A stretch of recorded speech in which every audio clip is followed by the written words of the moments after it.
Hello everyone, this is Rick, and welcome to Astral Club.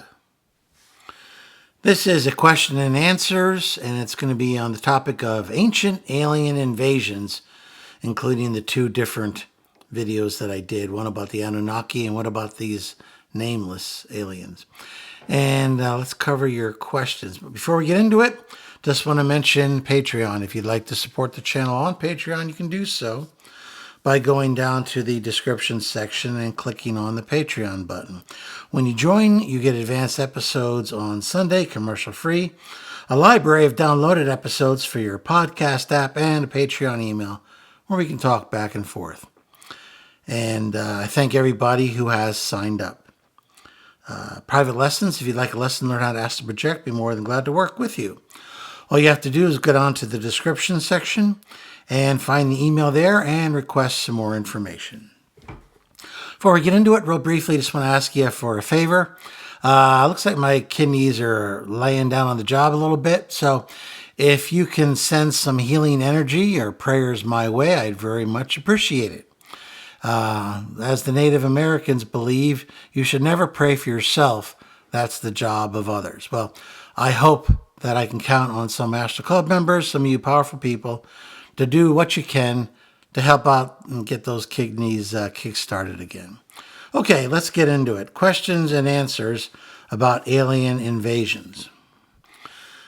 Now, in the first episode, Ancient Alien Invasions, in case you're a little rusty on it or you haven't seen it yet, I detail what I was able to see in the Akashic records about some unknown race of aliens that had its purpose to unify the earth.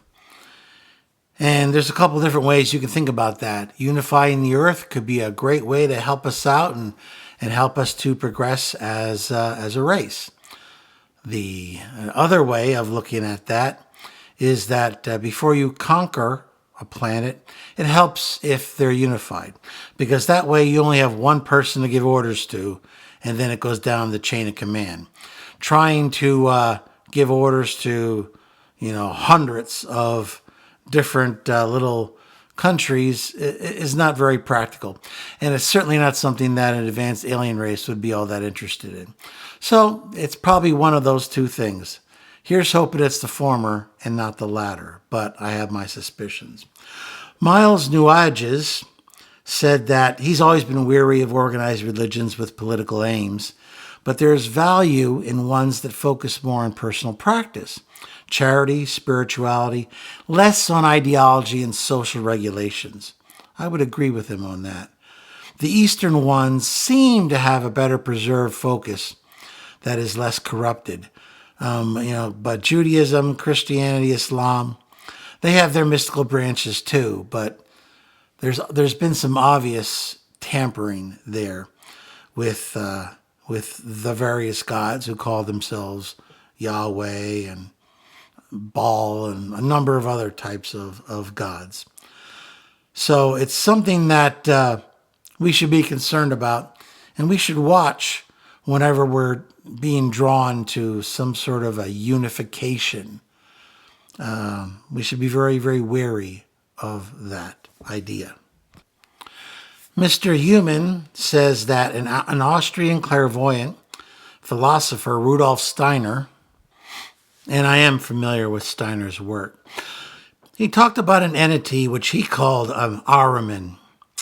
Now, Ahriman, as I recall, is the devil, dark character in Zoroastrianism. And I believe Ahura Mazda, if memory serves, is the light side of that religion. As a matter of fact, I believe that Zoroastrianism was one of the first, if not the first, religion to have dualism. In other words, a god of light and then a god of darkness. So, was Ahriman another name used by these entities? It could quite likely be the case. Jonathan X says that the law of one speaks about an interference of a malevolent extraterrestrial in organized religion. which would make sense based on what I've seen. And he also wondered if there might have been any repercussions by the Galactic Federation. I think these entities are very smart. I think they are riding the line. They're being very careful. Out and out interference, out and out taking over planet Earth by military force would be met with a Galactic Federation response. However, hiding behind Earth religion can be a very successful way to hide your own interference. And it may just be riding the line between interfering with human free will and just kind of offering some interesting advice, which humans can take or leave at their own, decision. That is probably why they were able to get away with it. They were smart enough not to come out and out and be bold about what they were trying to do. They worked in the shadows. Special someone made a comment that it seems the Abrahamic religions are the ones that tend to be the most malignant. Okay, that's not what I meant to imply. I talked about the Abrahamic religions because I'm the most familiar with Judaism, Christianity, and Islam. I've studied all three of them. My knowledge of the Eastern religions is somewhat surface. So when I'm getting this knowledge from the Akashic Records, even on slow, it is speeding by very quickly. So if I don't have any previous knowledge or anything, it can go right by me. And I admit that the Eastern religions, they are not immune, believe me, from interference.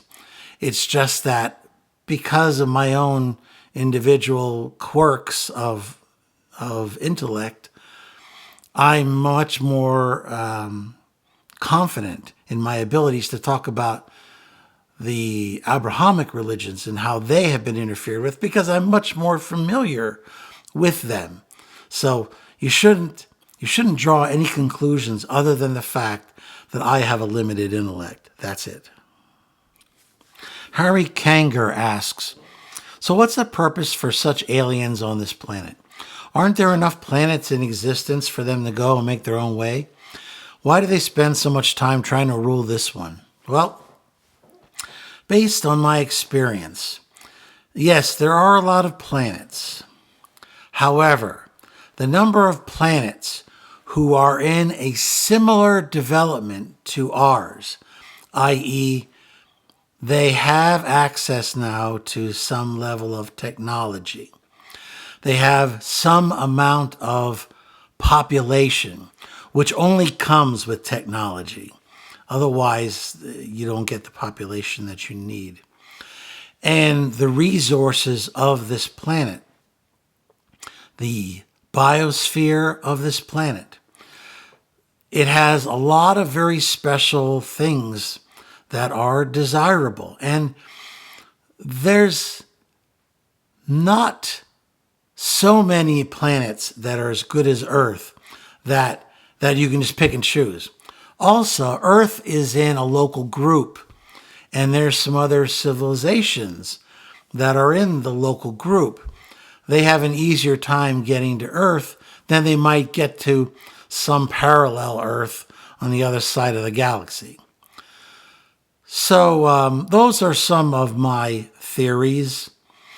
All I can say is that we have had our share of alien attention. And they're not here just for the free beer, okay? They're here for various purposes. Some of them relatively harmless and scientific. Some of them a bit more intrusive. Either way, we should be on our guard. Now, next, Kev Changu was paying attention for a change. He said, wait a minute, Rick didn't return to his body. Does that mean there's a part 3? He's the only one that got that. So yeah, that was my next and last Akashic Records experience, and that was with, of course, the Anunnaki. Now, when we got to the Anunnaki, I started getting new images, and that was a relatively recent episode. Basically, I watched them land, and they had on, they were humanoid, although they were much taller than we were, very well built. The leaders had on helmets that were very fancy, very painted, and looked like a variety of animals. Animals which I couldn't quite place as earth animals, so I just described them the best way I could. Like, oh, that one looks like an ibis, or that one kind of looks like a bear. I mean, how else do you describe something that doesn't quite fit the, the flora and fauna of Earth? You have to try to compare it to it, right? Anyway, Andre Philippe says that the planet that we were probably referring to as Nibiru, although he believes that Nibiru isn't a permanent planet but a base. I don't know.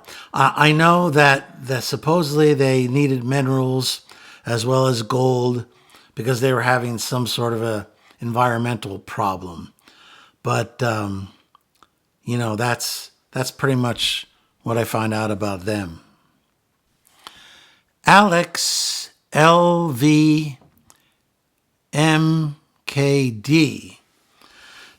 had something to say about the animal heads. If you remember, not only were the chiefs helmets like animals, but each saucer had a distinct ring around it of different types of images. Alex here is pointing out Ezekiel 10:14 in the Christian Bible. This is where Ezekiel is seeing what he thinks is cherubim coming down from the heavens. And he described it as one that they had 4 faces, each of these cherubim. They had a face of a cherub, the second the face of a human, the third the face of a lion, and the fourth the face of an eagle. Now, I mean, I could very well see if I was Ezekiel, someone who lived all those thousands of years ago, seeing these things descending and seeing these images, I could very well describe something similar to what good old Ezekiel did. Chrome 166 wondered why I thought they cared so much about these animal figures. Well, I mean, in many civilizations, animal totems are often kept. Hides of lions and bears were used quite frequently by native peoples because they believed that something of the fierce spirit of the animal would be transferred to its skin and possibly its meat or its heart. And that by, say, eating the heart and wearing the skin would confer upon you some element of that animal's ability. I don't know if they believed something like that. Perhaps they did in the past. They seem to be very advanced now, but who knows? And who am I to pick apart a culture? Perhaps perhaps they had family houses and these were crests, just like we have, Europeans have family crests. Well, maybe that was their version of a family crest. Maybe those animals had some sort of significance to their family and to their power. I don't know. But, it's something that we've done here on Earth as well, so it's not unprecedented. Sophronis remarked that he wishes he was in charge of designing our flying saucers because he has some ideas for custom designs. Yeah, I mean, why can't Why can't our flying craft, even airplanes, why can't they have style to them? Why can't there be something that, why can't there be a design element? Why does it always have to be just efficient, that it does the job? We don't have to get it fancy. I mean, what's wrong with a little bit of flair to our flying craft? What the heck? Why not? Now, Victor M. Tavares remembered something that I had forgotten about. He says that it's interesting that this Anunnaki story corroborates what the artificial intelligence told you about our genetic code. If you recall my journey to the intelligent machine planet, we talked back and forth, and it pointed out that my genetic code had been altered at some time in the distant past by some intelligence. It couldn't tell me any more than that, but it looks like Victor Tavares remembered. And so I guess it was the Anunnaki then who perhaps the machine intelligence was talking about as the race that is responsible for our current genetic code. Jonathan X said, very fascinating. It seems like Zecharia Sitchin was right after all. Too bad he didn't live to hear about your encounter. Yeah, it's too bad. I read him, back in the 70s. Searched up some images of Anunnaki statues on Google and found that they seemed to have a rectangle box, just like you described. Very interesting. They were all carrying these boxes. And apparently the statues also depict them as carrying these boxes. He said they also seem to have a watch of some sort. Did you see any of that? They had all kinds of metal over their arm. There was various what I thought of as jewelry. I didn't take a really close look though, so I can't say whether I could identify something as a watch, because the leaders were all very decorated. I mean, they were quite the sight. They definitely spent their time getting dressed. So I can't say for sure whether I saw the watch, but I definitely did see them all carrying that what I consider was probably a life support module. Charisma said, wow, interesting. For some reason, I always thought we were genetically engineered by the Greys. Charisma, what makes you think we weren't? Just because the Anunnaki fiddled with our DNA doesn't mean they were the last to ever do that. So that's all I know about that. Astro Kami Mami. That's a heck of a handle. I wonder if the ancient Greeks, Egyptians, Babylonians, etc., who came up with these half-human legends had past life memories from being early hominids. I do know that the Anunnaki were quite liberal, what I saw with their genetic tests. I mean, they tried every darn thing. The humans that were very thin, with very hollow bones and a very small head that could fly. Problem was, it wasn't intelligent. They also tried mixing human DNA with a variety of animals, like various other predatory animals. Or whatever else existed back in those days. What I saw was a lot of disgusting stuff. A lot of things being born that just didn't seem natural. And for one reason or another, they just didn't get what they were trying to get. Eventually, they ended up mixing their own DNA with us. And there were some failures there too. I noticed they destroyed their failures with their own DNA. But the things that they made by mixing Earth DNA together, they just let those loose. I imagine some of them died out, but who knows? Maybe some of them somehow lived on. I mean, who knows? Who knows what they did, what they created? We've got the legend of the Minotaur, right? Half bull, half man. Somehow that idea got inside of our consciousness. And perhaps at one time, these creatures actually roamed the earth in what I could only imagine must be a poor state, having half of this and half of that thrown together. I don't know. But eventually they did come up with a form of human, which they believed was controllable.